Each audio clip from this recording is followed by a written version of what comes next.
This is another one of those privileged moments in the bar when all the divergent spoken word karaoke readings have, for a brief moment at least, synchronized themselves when everyone is for that instant on the same page, and each father exclaims to his daughter in unison, all fathers, "Gabby, that's brilliant!" And just then there's a particularly loud explosion and sustained fusillade of gunfire from out on the piazza, and inside a waiter activates his blood squib and pirouettes to his death.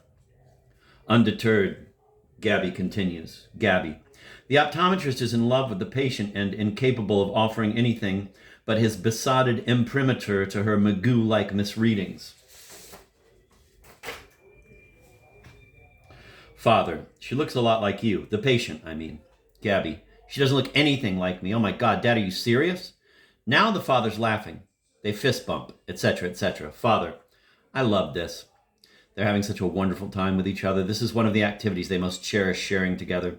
The interpretation of that unfathomable cryptogram that is our world. To, quote, take upon's the mystery of things, as if we're God's spies, end of quote, as King Lear says to his daughter Cordelia. Gabby, I love it too, Father. Is it just me or is everything vibrating? He gets up. Father, I have to pee. Gabby, lean your aged body on my loving arm, helping him out of the booth gently. Father, oh, so ruined, doomed. The vibe in the bar Popo right now is somewhere between a jihadist recruitment video and a Judd Apatow comedy. While he's in the men's room, waiter to Gabby. What's your nom de gore? Gabby, I have a few. Higgsley, Minnie Mizuho, Mitzi, Yanni, Little Yantra, etc., etc. When the father returns, Gabby. Here, bend a knee and sit. It's a rough old rock, Father, but then for an old man, you have come a long, hard way from home, Father. Then sit me down, watch over the blind man. Gabby. No need to teach me that, not after all these years. Helping him to sit on the rocky ledge just beside the grove. It is no accident that refracted through the gore-encrusted windows of the bar Polpo, formerly King Kong Couscous, the fragmented views of the piazza resemble the futurist abstractions that hang in the lobby of the floating casino on Lake Little Lake, or that moonbeams are projected in through these window panes as if through the individual frames of a film. Outside, 4 CMF street soldiers jump out of a white car and begin firing wildly in all directions. By countertransference, could Gabby have meant that the optometrist was also, quote, reading the wrong chart, end of quote? But this raises a whole series of new questions. Did the patient kill the optometrist? Was this part of a plot to steal his cache of artificial tears and hallucinogenic lozenges? Did her boyfriend drive the getaway car? And was all the rest, everything that followed, all of this, the folktale, the Chilesian mafia faction's assault on Kermunkachunk, the bar Polpo, father-daughter night, Gabby and her father's heartbreaking recreation of Ozu's late spring, the father's climatic dance macabre, etc., etc., was it all simply an elaborate red herring designed to lead authorities in the wrong direction? A smokescreen, a cephalopod's cloud of ink, a book-length accumulation of misleading messages scrawled in lipstick, just as the Tate LaBianca murders were designed to divert attention from torture killing of Gary Hinman.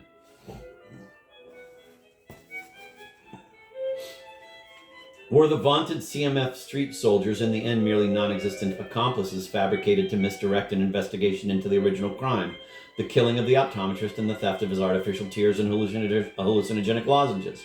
Those very things which, in a fallen world that's increasingly banal and mediatized, we need most desperately.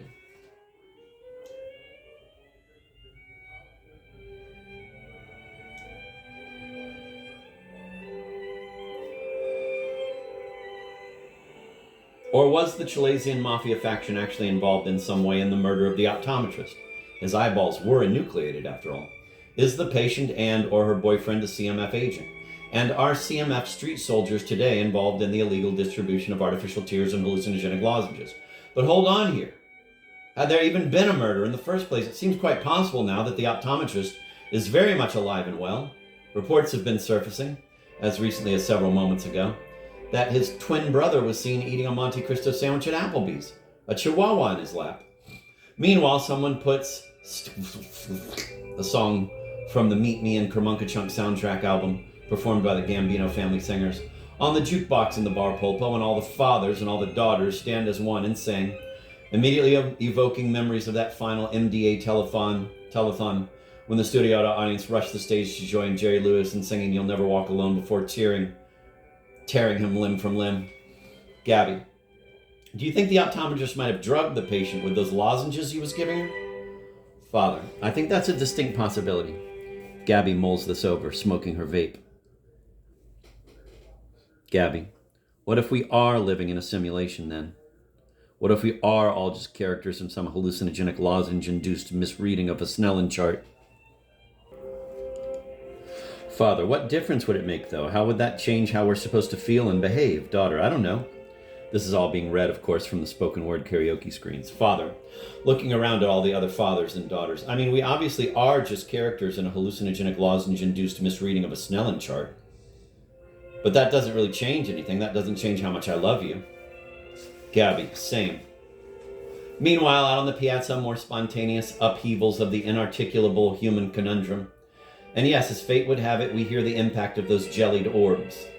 And through those cracked, blood-stippled windows, the rampaging CMF street soldiers, those mothball huffing Scugnitzy, some with gravy-soaked tampons on their rectums, are refracted into images that haunt our history and our psyches. Small boys in cartoon spaceships, hairy lollipops, troll dolls and transformers, anthropomorphic lizards smoking cigarettes by the smoldering ruins of some library, etc., etc.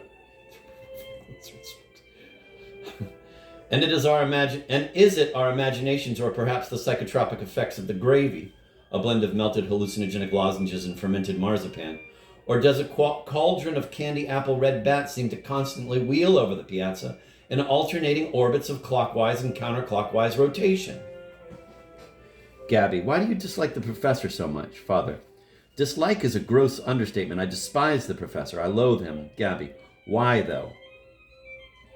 Father, why do I loathe the professor? Where do I even begin? Shaking his head. Gabby, the fucking guy tried to embarrass me in the introduction he wrote for my own book. Gabby, gesturing up at the screen. In the prolegomemnon he wrote for your own book. Father, whatever, I'm ridiculed on every single page. He doesn't miss an opportunity. I am maligned, I am defamed in the most vile, malicious terms in each and every goddamn paragraph. Gabby, right, Father. First of all, just factually, there's so much fucking bullshit in there. He says I vomited on myself in his office, that I tried to put some kind of pumpkin spice-scented plastic turd up my ass. Lies. Never happened. I mean, you were there. Do you remember me trying to put a pumpkin spice-scented plastic turd up my ass? Gabby, trying to recall. I don't think so, Father. Absolute. Total fabrication. Gabby, what about you kissing one of his paintings? Father, Tullio Crowley's Nosedive on the City? No, that happened. I love that painting. But come on. That entire introduction is one long, unrelenting ad hominem smear. He says that I'm freakishly short, that I smell bad, that my book sales are horrible. Gabby, none of that is true.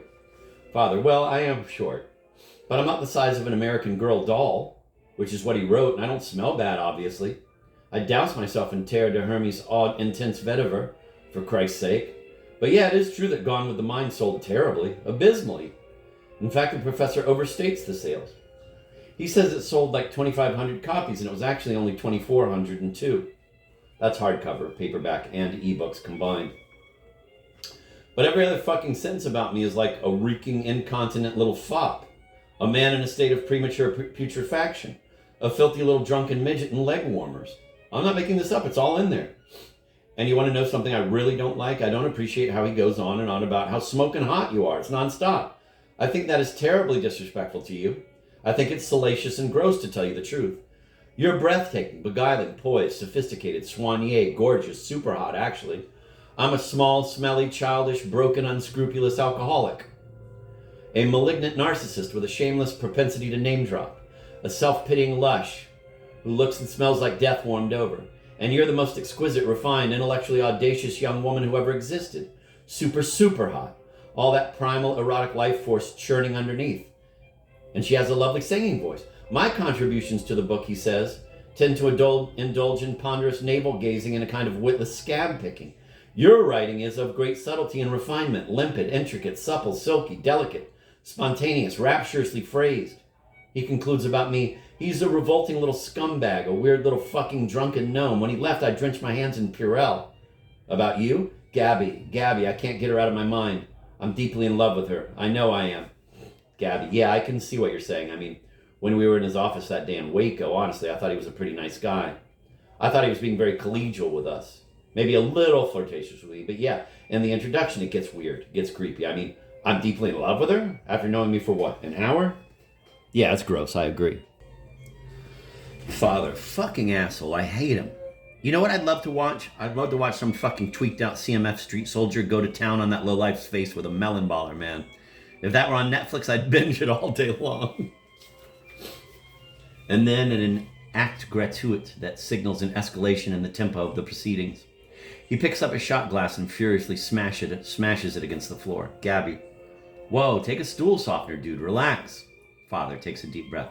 All right, Gabby. I still think don't be intimidated by its brevity is a great line, though. The father shrugs. Gabby, I'm just saying. Pursuant to an inscrutable agenda, which now seems to be gaining momentum, Balloon Boy commands the father to doodle in crayon the dental formula, the number of incisors, canines, premolars, and molars on the upper and lower jaws of the spotted hyena on his placemat. 3.1.4.1 over 3.1.3.1. Per the brochure. The Panasonic ERGN30 is the official nose and ear hair trimmer of the Chilesian Mafia faction. Sclafani White Clam is the official pasta sauce. Ceftriaxone is the official urological antibiotic, etc., etc. Like a Duchampion ready-made, which becomes a work of art simply by dint of its installation in a gallery or a museum. Virtually anything can become an official brand of the CMF merely by being displayed in a vitrine in the lobby of the floating casino. The back page of the brochure is the famous Matthew Brady daguerreotype of the dead Chilesian Mafia faction street soldier, splayed across the pavement, a check-made CZ-75 semi-automatic pistol in each hand, wearing his ridiculous t-shirt that says, "We'll do anything for pie." The t-shirt features an image of the Brady daguerreotype of the CMF street soldier wearing the t-shirt featuring the daguerreotype, etc., etc., ad infinitum. The joke here being that the word means both pie and mise en abîme. The photo is cropped, so we see in the upper right-hand corner, and they're difficult to identify at first glance, just the scalloped edge of a pink-tinged cloud and a wisp, which is more a premonition of red bats, the monochrome daguerreotype hand-colored in a studio. And everything meets at the vanishing point of the piazza, radiant and serene. It is perhaps the most Chilesian photograph in its combination of mawkish sentimentality and indeterminate meaning that Brady ever took. Waiter, confidentially to Gabby, I think the optometrist was the patient's father. Gabby, what? No, absolutely not. Waiter, there's a resemblance. Gabby, a resemblance? How could you possibly know what she looked like? Her face was always masked by that machine, that phoropter. Waiter, he looked like a phoropter too. Gabby smiles. He's super charming. It's easy to see why Don't Let This Robot Suck Your Dick Productions kept him on as an intern for so long. Later. Waiter, again, sotto voce to Gabby. Last night I had a dream I ejaculated diarrhea. Gabby, ooh, diarrhea came out of your dick. Waiter, yeah. What do you think that means? Again, he's super charming. It's easy to see why, etc., etc. We can hear Chilesian Mafia faction street soldiers wetting the tines of their forks on the pavement stones of the piazza. Meanwhile, in the men's room, EMS paramedics crack open an ampule of oyster roe extract to try and rouse an unconscious jellyfish and his, quote, daughter, end of quote. Father, do you see that old guy over there? Gabby, where? Father, over there in the corner sitting with that woman in the green blouse. Gabby, yes. Do you think that's his daughter? Father, presumably. Peering across the room, squinting. I'm fairly certain that that's Jack Cassidy. He was the bass player for Jefferson Airplane and then Hot Tuna. Gabby shrugs. Father, you're not familiar with those bands, right? Gabby, no. Should I be? Father, Jefferson Airplane put out an album called Bless Its Pointed Little Head that I was enormously fond of. This was 1,000 years ago, back when I was in a reform school in River City. He winks at Gabs. I was never a particular aficionado of the San Francisco Sound, never really into Quicksilver messenger service, never a deadhead, never, to be honest, even a fan of the Jefferson Airplane, Hoover. But I loved this one album, one of the great live rock albums, in my humble opinion. And that guy over there, Jack Cassidy, was on the cover, passed out at this long, long table, still clutching a wine bottle in his hand. Very cool cover. He and the guitarist, Jorma Kaukonen, formed an offshoot of Jefferson Airplane called Hot Tuna, a sort of sub-faction. Most rock bass players have this plotting style, just a very basic recapitulation of the notes and the chords. But Jack Cassidy had a very distinctive way of playing. It was an untethered, exploratory, melodic, almost contrapuntal approach. You could hear some Mingus in there, very unique, immediately recognizable. He played on Jimi Hendrix's Voodoo Child on the Electric Ladyland album. 30 seconds in and you're like, that's Jack Cassidy. Gabby, I'm familiar with the actor Jack Cassidy, and I happen to know a ridiculous amount about him, actually. Father, why is that, Gabby? Do you remember when I worked for that production company in Brooklyn, reading scripts, doing coverage? Michael Mailer's company? Father, yes, of course, Gabby. Someone had submitted a script, not a particularly good script, very inert by the numbers, but fantastic material, all about the relationships between Jack Cassidy, his son David Cassidy, who played Keith on The Partridge Family, and Jack's wife and David's stepmother, Shirley Jones, who played Keith's mom on The Partridge Family. I think I got that right, Father. That sounds right. David Cassidy was a huge pop star and teen idol pinup in the 70s.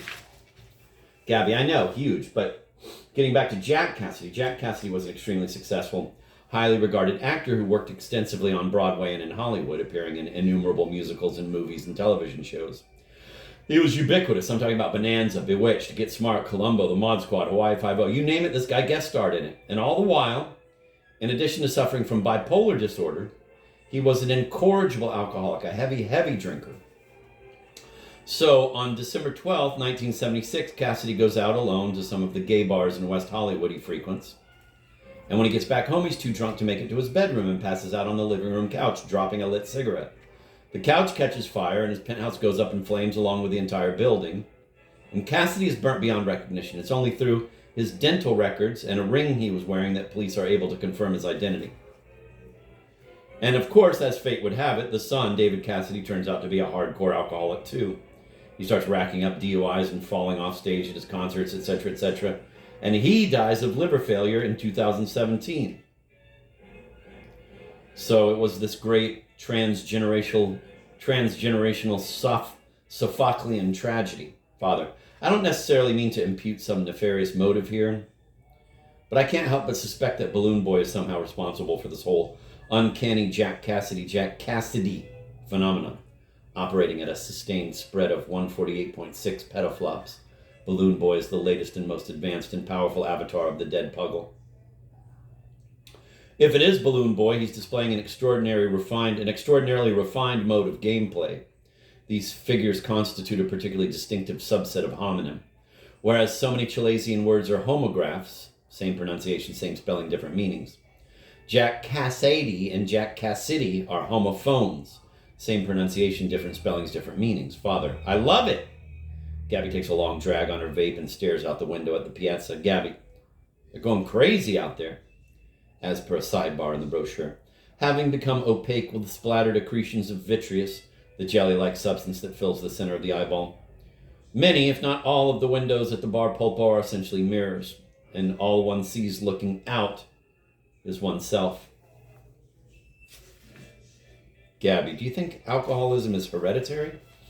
Father, a month ago you were in med school being taught by doctors. Today you are the doctors. The 7 years you spend here as a surgical resident will be the best and worst of your life. You will be pushed to the breaking point. Look around you, indicating the other fathers and daughters. Say hello to your competition. 8 of you will switch to an easier specialty. 5 of you will crack under the pressure, and 2 of you will be asked to leave. This is your starting line. This is your arena. How well you play? That's up to you. Gabby, Dad, what the actual fuck? What screen are you reading? That's from Grey's Anatomy. Father, oh shit, I'm sorry, my bad. Gabby, let's take it from that windows as mirrors trope. Father, got it. Again, Gabby takes a long drag on her vape and stares out the window at the piazza. Gabby, they're going crazy out there, as per a sidebar in the brochure.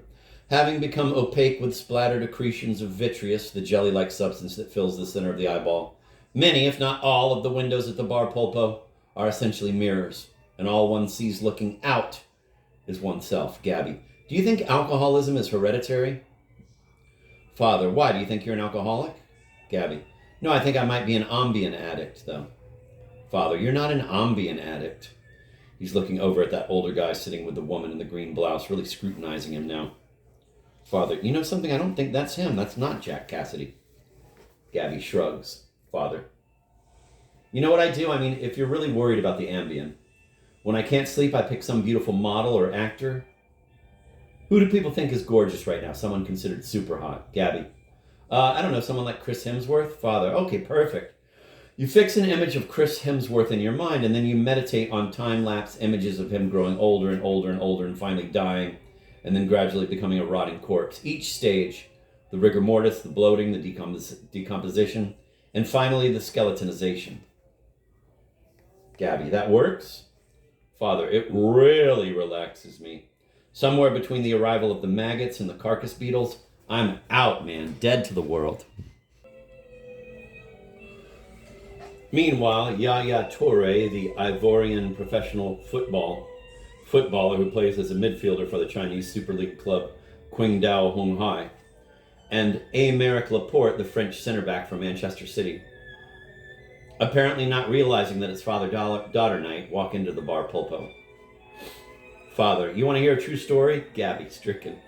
That frightens me, Father.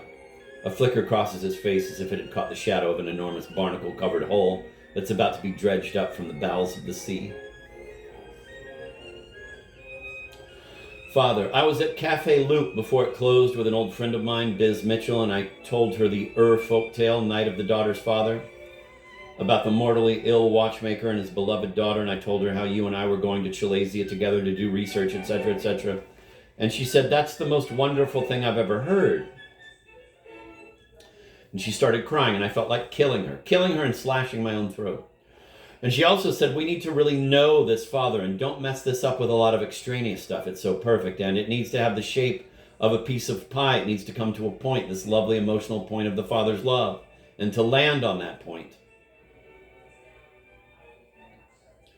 She was saying these things, these sorts of officious, very directive editorial things that editors are prone to say, but she was weeping as she said them.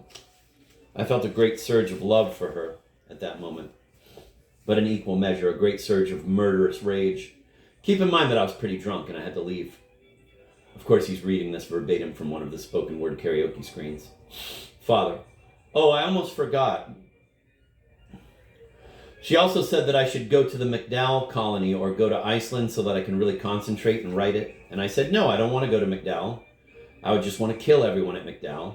And that I would do much better writing it in one of those simulated home offices at IKEA or in some DMV waiting room. And I got up and put my coat on and said to her that I had to leave. And out on the street was this crazy looking woman pushing a stroller saying fuck, fuck, fuck, fuck, fuck to her baby. And the baby was laughing and laughing. And the mom would do it again. Fuck, fuck, fuck, fuck, fuck. And the baby would laugh in that blith, nihilistic way that babies laugh. And I felt much better. Gabby, what in particular bothered you so much about what Biz was saying? She sounds like a sweet person. Father, she's an extraordinarily sweet person and a brilliant person. But again, I was drunk, which can make me very combative and unconstrained by Christian notions of sin and conscience. It's just what alcohol does to me. Gabby, same. Father, the idea for the book at that point was very inchoate, very fragile. I could barely apprehend what it was myself. Gabby, I still can't. Father, laughing, I know, right? But here was Biz being so peremptory, so forceful and certain. You have to do this and do that. If it had been someone else, I could have just ignored it. But Biz is really an exquisitely sensitive person. She's an extraordinarily refined person in my estimation, so I couldn't just discount what she was saying, just brush it off. And her impulse, her motivation for talking to me like this was so loving, so I just felt like killing her. Gabby, right. Father, also in the end, she was wrong, and I knew that. I wanted to do this book with you, and most importantly, for you. And the very thing I didn't want to do was to write some drunken, mawkish thing about you and me. That wouldn't break your heart. It would make you puke. The waiter arrives with another round. Waiter, how long are you guys in town? Because if you have the time, you should really try and get out to the floating casino.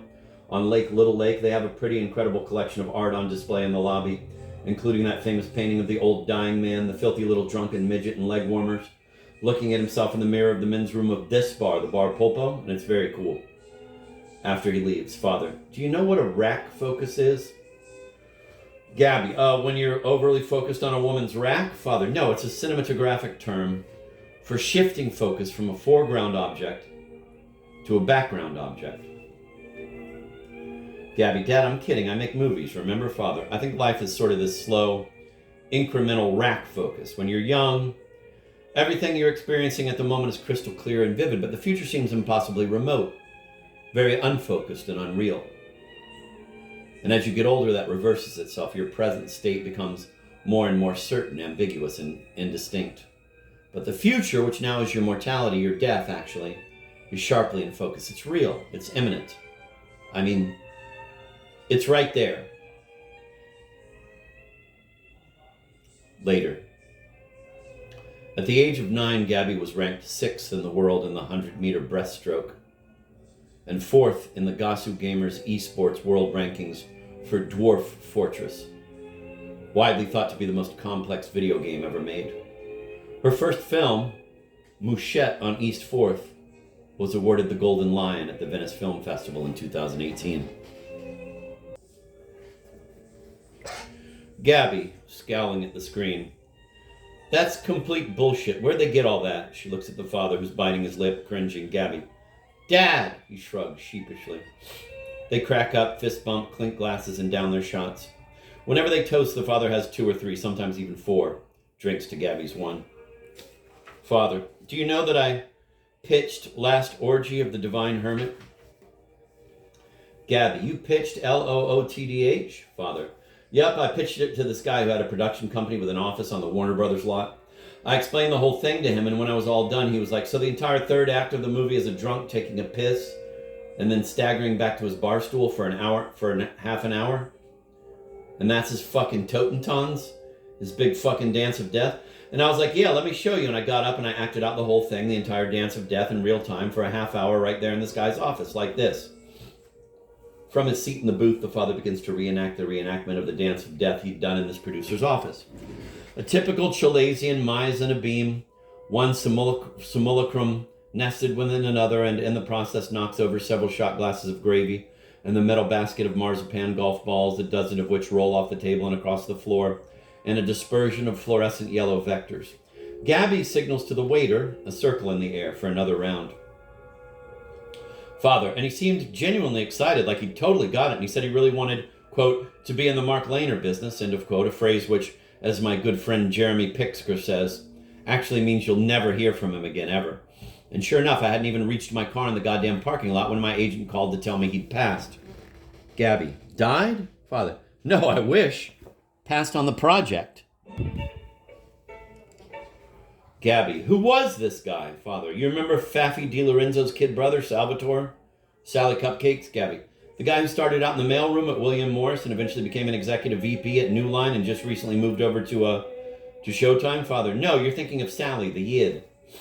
Gabby, right, so that must have been pretty discouraging. Father, when I started LOOTDH Productions, I had only the logo, but no staff, no techs, no game engines, or even an office. It was all out of the back seat of my car, so eventually I decided to just try and do my own DIY version, to 3D print all the sets, the Bar Polpo, the Piazza, the floating casino, etc., and have mechanomorphic vermin play all the characters, even you and me. Gabby, I love that. They're having such a marvelous time together. A Ralph Lauren male mannequin retrofitted with an animatronic mouth sits at the bar next to a woman, presumably his, quote, daughter, end of quote. One can immediately sense the perversity of their moth-to-flame infatuation with each other. The father's phone is buzzing on the table. He looks at it. It's a Chalasian number he doesn't recognize. Still, he takes the call. Father, hello? Here? At the bar? He looks over at the bar and it's that very woman sitting there with her father. A cell phone up to her ear, waving at him. He waves back, father, into his phone. Okay, sure. Then to Gabby, this woman over there at the bar wants to know what foundation or tinted moisturizer you use. She says your skin looks amazing. Gabby looks over toward the bar and waves. Gabby, tell her to buy NARS Radiant Creamy Concealer and Giorgio Armani Luminous Silk Foundation and a beauty blender. Bear in mind that they're reading all these product placements verbatim from the screens. Father, into his phone. She says buy NARS Radiant Creamy Concealer and Giorgio Armani Luminous Silk Foundation and a beauty blender. Then to Gabby. She says thank you, Gabby. And tell her to buy the color custard and to get matched at Armani. Father, into his phone. She says buy the color custard and get matched at Armani. To Gabby. She says awesome, she actually has that exact concealer. LOL.